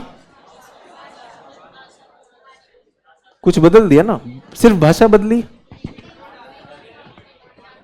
हमने इन तीन बिंदुओं को केवल मरुस्थल पे नहीं रोका, हमने इसमें थोड़ी सी अपनी समझ भी दिखाई कि यार ये मरुस्थल केवल कुछ कारकों से नहीं बनते, ये इनका आपस का संबंध होता है, तब जाकर वो कहीं पर बनते हैं। और ये मैं कर ही क्यों रहा हूं? मैं इसलिए कर रहा हूं क्योंकि अगर मुझे ये समझ में आ गई, नीति निर्धारकों को ये समझ में आ गई, पर्यावरण विशेषज्ञों को ये बात समझ में आ गई, तो विश्व में जहां भी मरुस्थल हैं और उनका फैलाव हो रहा है, क्या हम उसे रोक सकते हैं? जैसे भारत में हम बात करें, हरियाणा में अरावली जिस तरह से उनका खनन हुआ है, हरियाणा में ये बढ़ता जा रहा है। ये उदाहरण भी दूंगा मैं यहां पर उत्तर में, किस तरह से हरियाणा में मरुस्थल का विस्तार होता जा रहा है। ये जानकारी हमारी मदद करेगी।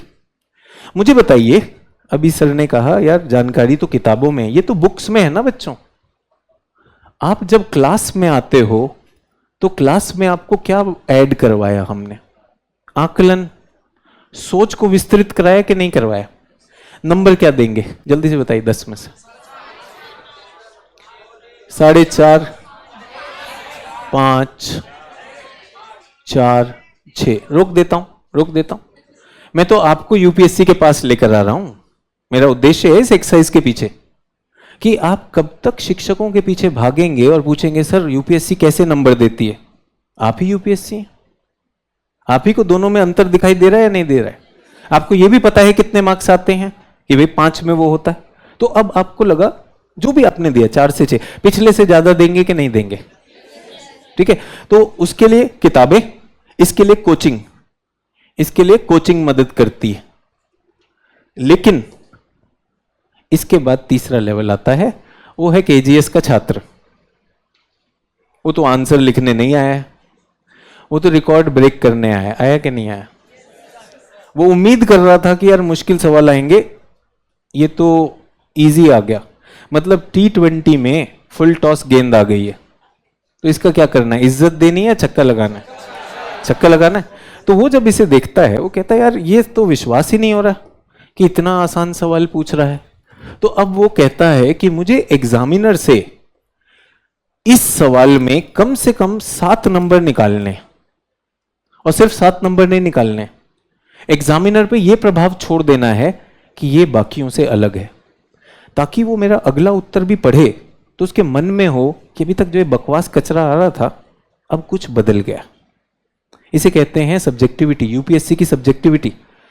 अगर आपके 3 आंसर अच्छे हैं तो चौथा बुरा भी होगा, ज्यादा नंबर दे देगा। और 3 बुरे हैं, चौथा भगवान ने भी लिखा है ना, तो भी काट देगा। समस्या दोनों तरफ की है। तो ये इज्जत कमाने वाला आंसर है। तो जब वो पढ़ता है तो वो ये लिखता है कि विश्व के मरुस्थल कुछ विशेष कारकों की अंतर आश्रितता से बनते हैं। इन कारकों का चिंतन नीचे दिया है। पहला, पवन तट से विमुख होने के कारण यहां पर हवा शुष्क होती है, जैसे विश्व का सबसे बड़ा मरुस्थल सहारा मरुस्थल, और यहां बनाएगा वो अफ्रीका, और ये तटों को विमुख करेगा, यहां पे करेगा सहारा, और ये डाल दिया।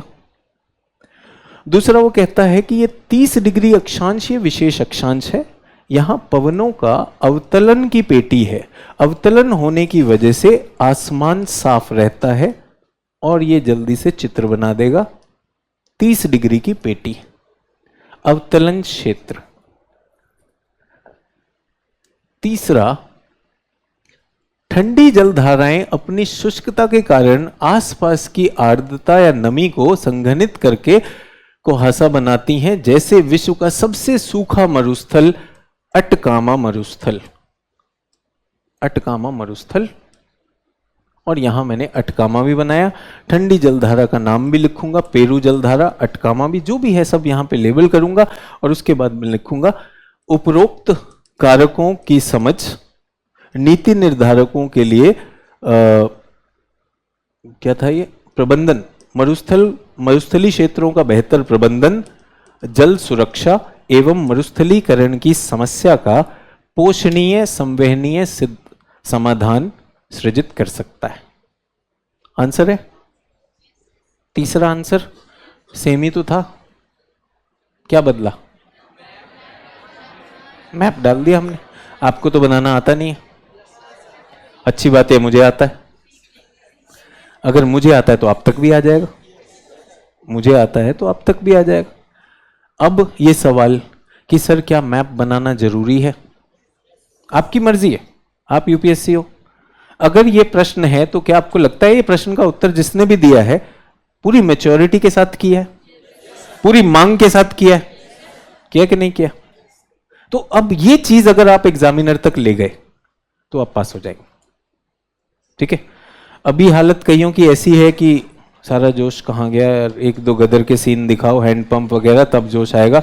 ये तो मैं कब करूंगा, मैं आखिर में करूंगा, जब 9 मन तेल होगा तब राधा नाचेगी। आज तो सर डेमो दे रहे हैं। सुनो, डेमो में तो मैं डांस भी कर सकता था। मैं भूगोल है आपकी समझ, आपको चुनौती से परिचित करा रहा हूं।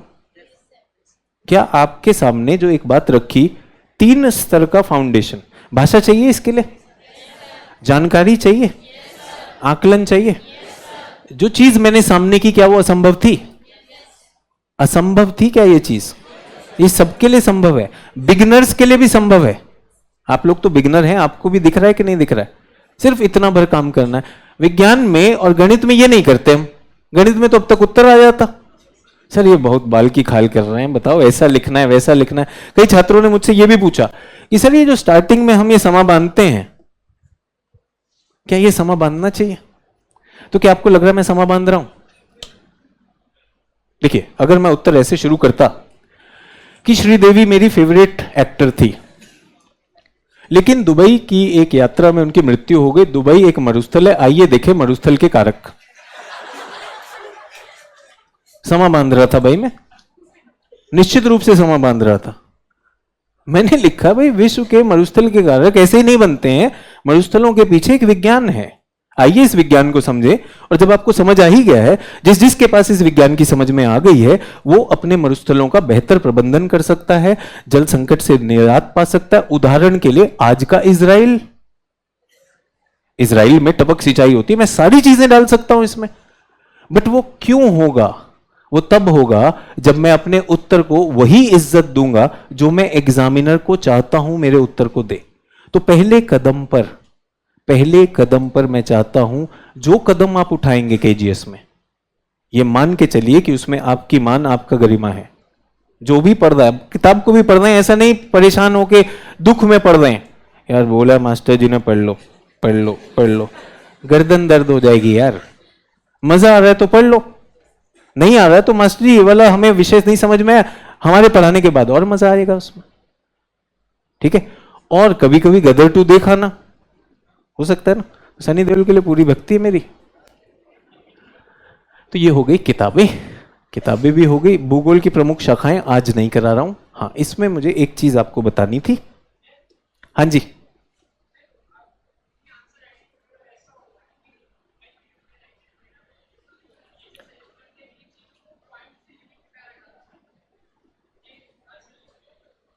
आजकल इशू नहीं है, ये आपके मन में इशू है। आप तो आज और कल ही में आए हैं यहाँ, इसलिए आपका आज और कल इशू है।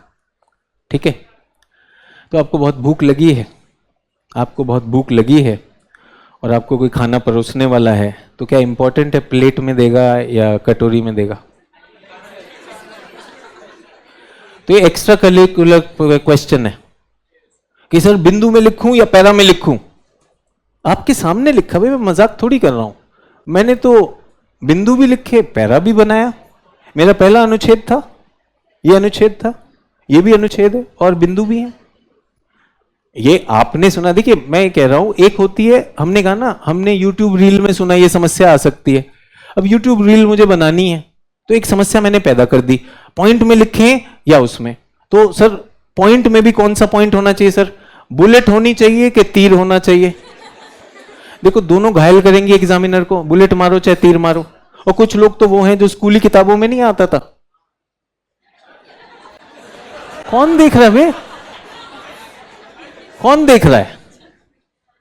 अगर आपको पता चला कि आपसे पूछा कि मोदी जी ने हमारे जो जलवायु परिवर्तन को लेकर पंचामृत का जो सिद्धांत दिया वो क्या है, तो उसमें शब्द पंचामृत आ गया, तो उनमें उन्होंने 5 चीजें गिनाई, तो अपने 5 1 2 3 4 कर दो।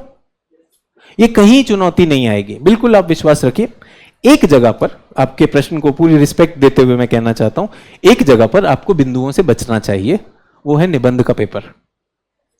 निबंध का पेपर एक भाषा का शिक्षक पढ़ता है। देखिए भूगोल का प्रश्न जो है भूगोल का एक्सपर्ट पढ़ेगा, साइंस वाला साइंस का एक्सपर्ट पढ़ेगा। उनको एक तरह का वो भी दिया जाता है कि ऐसे ऐसे प्रश्न के ये अपेक्षित उत्तर हैं, ये यूपीएससी उन्हें देने वाली। लेकिन निबंध क्या है? आपकी सोच की उड़ान है। और एक भाषा का शिक्षक पढ़ेगा, तो आपको याद है आपके स्कूल में हिंदी और अंग्रेजी का टीचर, उसमें अगर आपने हिंदी और अंग्रेजी में बिंदु लगाए या एरो लगाए तो बुरा मान जाता था कि नहीं? तो उससे दुश्मनी का क्या फायदा? उस बेचारे को यही समझ में आता था व्याकरण होना चाहिए, अनुच्छेद ऐसे शुरू होना चाहिए, वैसे शुरू कर देंगे उनके लिए। तो आप दोनों को मिक्स कर सकते हैं, आप उसकी बिल्कुल निश्चित कोई भी चिंता ना करें। आपके लिए एक और चीज, क्योंकि आपने प्रश्न पूछा है, बताना चाहता हूं। कई बार पूछता है list down the factors responsible for failure of monsoon in India. अब जब प्रश्न में ही कहा कि सूची दीजिए, तो अब क्या देंगे? सूची दे दीजिए 1 2 3 4। ठीक है। और एक आ गया कि भारत की अर्थव्यवस्था के विकास की आलोचनात्मक आकलन करिए। अब आपका मन तो वही है, LHS is equal to RHS, 4 बिंदु मार, 4 गोली और मास्टर चित्त। उसको मत गिराना, गिरा हुआ एग्जामिनर खतरनाक होता है। तो वहां पे जब आलोचना आ गई, आकलन आ गया, तो वहां अनुच्छेद ज्यादा अच्छे लगते हैं। बट आप दोनों यूज कर सकते हैं। एक और पद्धति भी है यूज करने के लिए, जैसे मैंने यहां 1 2 3 लिखा था, तो मैं कह सकता हूं कि ऐसे कारक है, पहला कारक, द्वितीय कारक और अंतिम कारक, ऐसा भी लिख सकते हैं। ये सब हमने स्कूल में पढ़ा है, नहीं पढ़ा है? तो इस चीज को, यूपीएससी को ऐसे बहुत बड़ी सनसनी ना बनाकर, जो चीज हमने अर्जित की है उसे यूज करेंगे, और जो आपके शिक्षक सटीक चीजें आपको देते जा रहे हैं उन्हें यूज करते जाएंगे। ठीक है, आपका प्रश्न हो गया। कोई और प्रश्न? जी।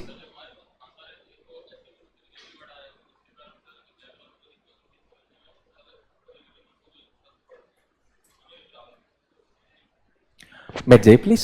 तो इनका प्रश्न जो लोग नहीं सुन पाए, सर कई बार ऐसी तकनीकी भाषा आ जाती है जिसके लिए एग्जामिनर को भी प्रॉब्लम होगी समझने में, हमें भी होगी। तो एग्जामिनर की गारंटी मैं ले रहा हूं, उसे नहीं होगी। बेकार में उसके नाम का बिल नहीं फाड़ते। ठीक है। अब रही बात तकनीकों की, तो कुछ चीजें ऐसे डेफिनेट तकनीकी शब्द, मैंने थोड़ी देर पहले भी उदाहरण दिया था, एडियाबेटिक लैप्स रेट, रुदोष्म ह्रास दर। अगर आप उसकी हिंदी जानते हैं तो यूज कर लीजिए, नहीं तो अंग्रेजी चलेगी। देवनागरी में लिख दीजिएगा, देवनागरी में चलेगा। एडियाबेटिक को देवनागरी में लिख दीजिएगा, अंग्रेजी में मत लिखिएगा, चलेगा। और सभी से एक अनुरोध है कि ये परीक्षा तो ग्रेजुएट लेवल तक की है, 12वीं के लेवल तक की हिंदी यूज कर सकते हैं।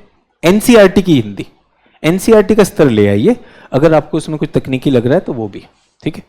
और मैं आपको बताना चाहता हूं, मेरी सारी पढ़ाई अंग्रेजी माध्यम रही है, सिर्फ अंग्रेजी।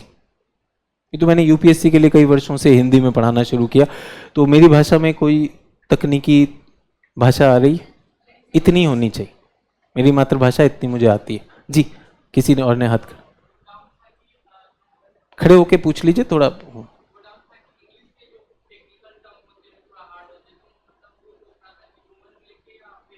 देवनागरी में लिखती है। और कुछ? चलिए, अंत में प्रीलिम्स की भी हमने बात कर ली। तो प्रीलिम्स में हमारे पास कितने प्रश्न आ रहे हैं?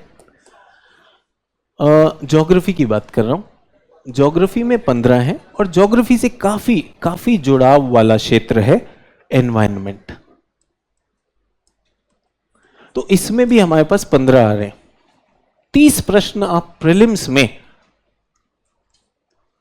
अगर आप अपने भूगोल और पर्यावरण में अच्छा निवेश करते हैं, समय का, एनर्जी का, क्लास में पार्टिसिपेशन का, तो 30 प्रश्नों की बात आप कर रहे हैं, बहुत अहम है।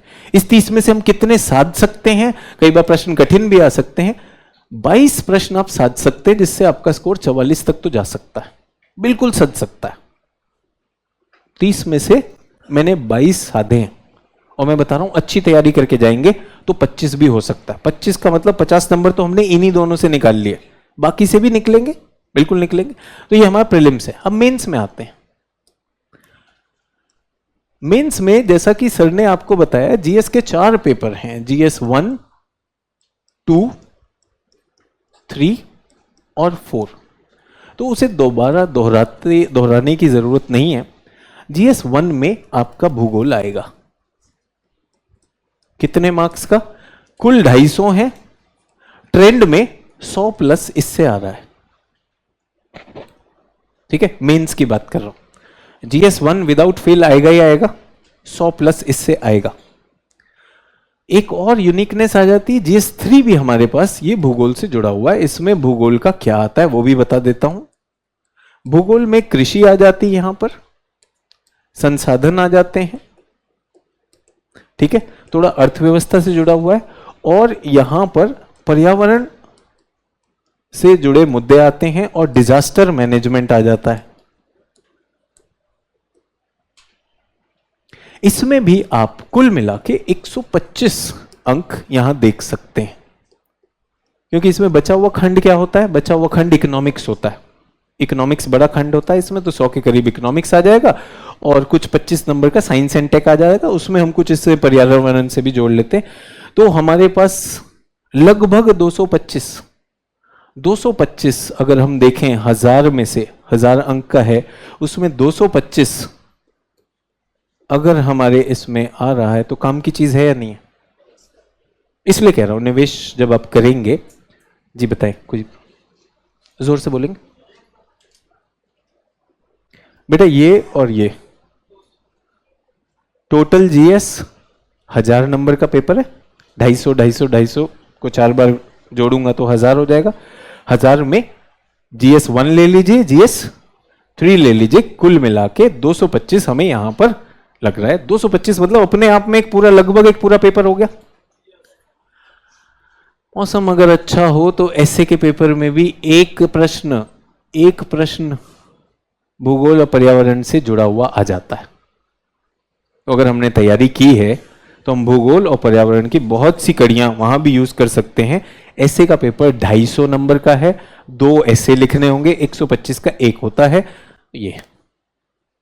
तो यहां भी मुझे लगता है कि एक अच्छे दिन पे 125 यहां भी हम टच कर सकते हैं कि हमारा निबंध ऐसा आया कि जिसमें सतत विकास की बात हो गई, पर्यावरण को लेकर बात हो गई, जलवायु परिवर्तन की चुनौती को लेकर बात हो गई, सब भूगोल में कहीं ना कहीं छुए जाते हैं। तो अब बहुत सी क्लास की जो चर्चाएं होंगी, क्लास के जो बिंदु होंगे वो डाल पाएंगे। ठीक है, अंत में आता है साक्षात्कार, इंटरव्यू, और उसमें एक फेमस क्वेश्चन है आपके अपने गृह राज्य के बारे में। उसका सारा भूगोल सब कुछ जान लेता है वो। तो अपने गृह राज्य के बारे में तो भूगोल जानना चाहिए कि नहीं जानना चाहिए? तो वहां भी बहुत सारे प्रसंग ऐसे आते हैं, अभी मैं जोड़ नहीं रहा हूं उसमें, बट इंटरव्यू में भी भूगोल आधारित बहुत कुछ आता है। पेपर 2 में मैंने देखा है अंतरराष्ट्रीय संबंध जो आते हैं, अंतरराष्ट्रीय संबंध, इंटरनेशनल अफेयर्स जो आते हैं, इसमें जब हम विश्व भूगोल पढ़े हुए होते हैं तो बहुत सी चीज वहीं पे चर्चा में आ जाती है। तो मैंने बहुत बार देखा कि जो प्रश्न आता है, जैसे अभी आपने आंसर देखा, अगर हम ये मैप बनाएं तो क्या हमें अच्छे नंबर मिलेंगे कि नहीं मिलेंगे? अच्छे नंबर मिलेंगे ना। तो पेपर 2 में अगर आपका अंतर्राष्ट्रीय संबंधों का वो है तो, और उसमें आप मानचित्र डालते हैं तो उसमें एक्स्ट्रा मार्क्स मिलते ही मिलते हैं, बिल्कुल है। अब यहां पर ये गलत फहमी नहीं पालनी है कि मैप बनाने से नंबर ज्यादा आते हैं। जहां जरूरत हो वहां बनाएंगे, नंबर 1। अब आप एथिक्स वाले सर से कहो कि सचिन सर ने कहा मैप बनाना है, मुझे तो बनाना है कि भारत में करप्शन कहां है, ये गलत बात है भाई। निबंध में सर मैप बना सकता हूं, क्यों बनाना है? वो आपकी लेखन क्षमता देखना चाहता है, वहां वाद विवाद देखना चाहता है, वहां क्यों मैप बनाएंगे?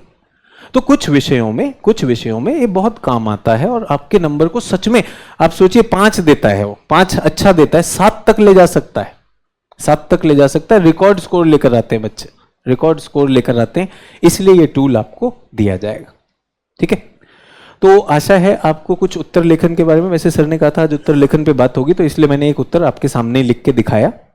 आपको उसमें लेंगे सर, आएंगे? अच्छा ठीक है।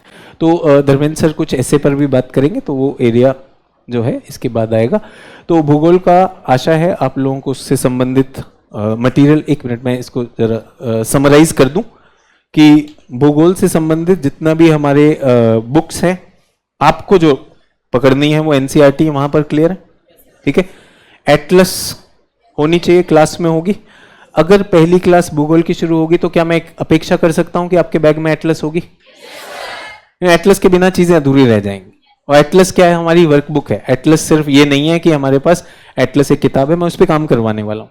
ठीक है, सो हमने वो भी बात कर ली। उसके बाद हमने देखा प्रारंभिक में, प्रीलिम्स में हमारे पास क्वेश्चंस ज्योग्राफी और एनवायरनमेंट मिला के, ज्योग्राफी अकेले में 15 प्रश्न आपको देगा, 15 में 15 निकाल सकते हैं आप। मैप आधारित भी बहुत होगा और कॉन्सेप्ट आधारित भी बहुत होगा। मेंस परीक्षा में हमने प्रत्यक्ष रूप से पेपर 1 और पेपर 3 देखा। अप्रत्यक्ष रूप में कहां पे आ सकता है? एसए में, निबंध में आ सकता है, और जीएस2 में अंतर्राष्ट्रीय संबंधों। तो ये मेरा एक मंशा थी कि आपको परीक्षा के बारे में बताऊं। भूगोल में किस तरह के टूल लगेंगे, मैप वगैरह सब आपको सिखाया जाएगा। ये सारी चीजें क्लास में होंगी। जी, आपका प्रश्न। बिल्कुल ठीक है। तो बहुत से छात्र ऐसे हैं जो हैंडराइटिंग पे अटके रहते हैं कि हैंडराइटिंग कैसी होनी चाहिए। तो बहुत सुंदर हैंडराइटिंग की कोई अपेक्षा नहीं है। इसको अंग्रेजी में कहते हैं लेजिबल, जो पढ़ने में आए। तो अगर आपकी भाषा दिखा दीजिएगा, किसी भी शिक्षक को दिखा दीजिएगा, वो देखते बता देगा आपका लेजिबल भी नहीं है, तब आपको कुछ करने की जरूरत है, वरना आप भाषा को चला सकते हैं। जी, अभी कोई इस चिंता में नहीं रहना कि तीनों किताबें पढ़नी है। किताबें अभी 6ठी की एनसीईआरटी ले लीजिए, बस 6ठी की एनसीईआरटी। जी, अब चैप्टर भी बताऊं? आखिरी चैप्टर तो नहीं बोलूंगा। अब ऐसे वाला सवाल, सर चैप्टर, सर उसमें कितने ग्राम पढ़ के आऊं?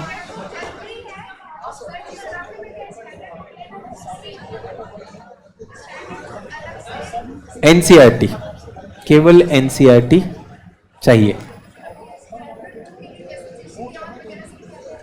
मटेरियल में डाल देंगे हम, मटेरियल में हम डालेंगे।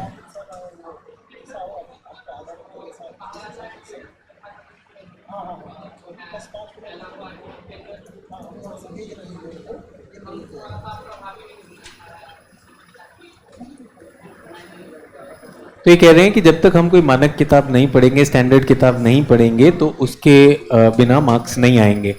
तो जो छात्र दिल्ली नहीं आ पाया, जो छात्र अपने घर से तैयारी कर रहा है, वो एनसीईआरटी के बाद स्टैंडर्ड बुक भी पढ़े। यहाँ तो मास्टर जी पढ़े हुए ना, एनसीईआरटी और प्रिंटेड। ठीक है,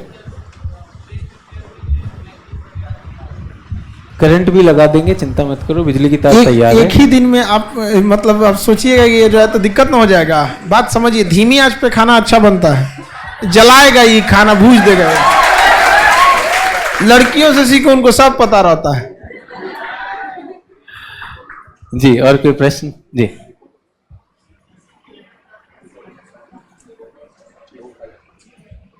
तो 11th क्लास की एनसीईआरटी कह रहे काफी टफ है सर, उसके पार कैसे पाना है? मैं हूं, इसीलिए तो मैं हूं। कुछ तो जिम्मेदारी हम लोग पे छोड़ो।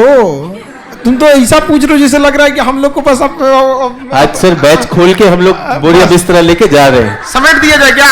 आज जो है सब हो गया है, ऐसा थोड़ी हो रहा है। आज तो आमंत्रण है, आप यहाँ पे पहुंचे हैं।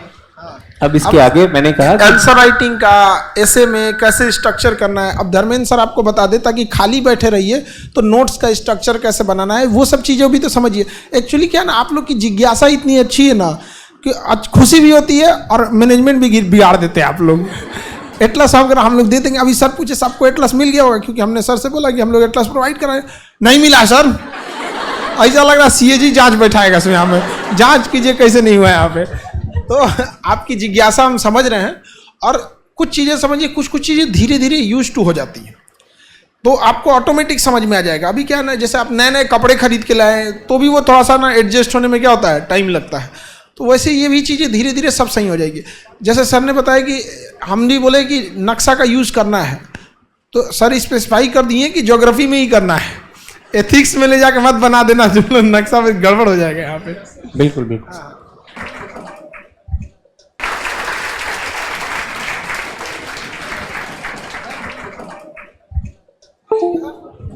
बहुत बहुत धन्यवाद सर। बहुत बहुत धन्यवाद सभी लोगों का, इतने पेशेंटली आप सबने सुना, और क्लासेस में मिलेंगे।